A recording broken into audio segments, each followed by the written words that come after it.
দীর্ঘ 10 বছর প্রতীক্ষার পর আজ শিল্পাচার্য মহাভাগ দেবানাম সাধু সাধক মানব দণ্ডধীত দীর্ঘ 10 বছর প্রতীক্ষার পর আজ মাননীয় মুখ্যমন্ত্রী মমতা বন্দ্যোপাধ্যায়ের অনুপ্রেরণায় পশ্চিমবঙ্গ পৌর নগর উন্নয়ন দপ্তরের সহযোগিতায় তাম্রলিপ্ত ভূগর্ভস্থ পানীয় জলের সরবরাহের শুভ উদ্বোধন। সেই শুভ উদ্বোধনের মাধ্যমে 7 নম্বর ওয়ার্ড, 8 নম্বর ওয়ার্ড এবং 12 নম্বর ওয়ার্ড এবং 13 নম্বর ওয়ার্ডে মানুষের যে পানীয় জলের সমস্যা, সেই সমস্যার সমাধান আর কিছুক্ষণের মধ্যে উপস্থিত আছে আমাদের এই ওয়ার্ডের সভাপতি। তিনি আজকের এই অনুষ্ঠান মঞ্চে মাননীয় সৌমিক চক্রবর্তী মহাশয়, উপস্থিত আছেন কাউন্সিলর মাননীয় শফিয়া বেগম,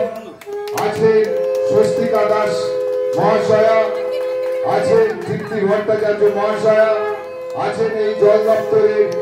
আমাদের ভারপ্রাপ্ত কাউন্সিলর মাননীয় বৈদ্যনাথ সিনহা মহাশয়া,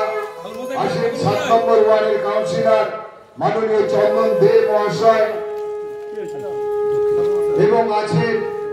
এইখানে যারা আমাদের এই মন্দির এর প্রাঙ্গণে যারা এই জায়গাটি দিয়েছেন,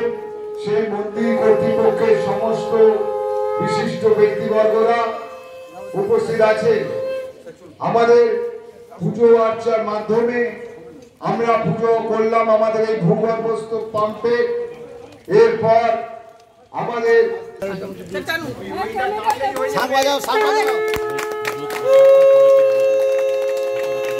উদ্বোধন করছেন আমাদের তাম্রলিপ্ত পৌরসভার পৌর প্রধান মাননীয় ডক্টর দীপেন্দ্র নারায়ণ রায়। এই যে পানীয় জলে ভূগর্ভস্থ পানীয় জলের যে মেশিন চালিয়ে সুইচ টিপে 8 নম্বর ওয়ার্ডে নির্মীয় ভূগর্ভস্থ পানীয় জলের যে সরবরাহ, সেই সরবরাহের ফিতা টেনে উদ্বোধন করলেন আমাদের ডক্টর দীপেন্দ্র নারায়ণ রায় এবং সমস্ত কাউন্সিলর বৃন্দ এবং জল দপ্তরের অ্যাসিস্ট্যান্ট ইঞ্জিনিয়ার মাননীয় অভিজিৎ মালাকার মহাশয় সহ জল দপ্তরের সমস্ত আধিকারিক বৃন্দকে আমরা ধন্যবাদ জ্ঞাপন। আমি এখন 8 নম্বর এবং 7 নম্বর, 8 নম্বর, 12 নম্বর, 13 নম্বর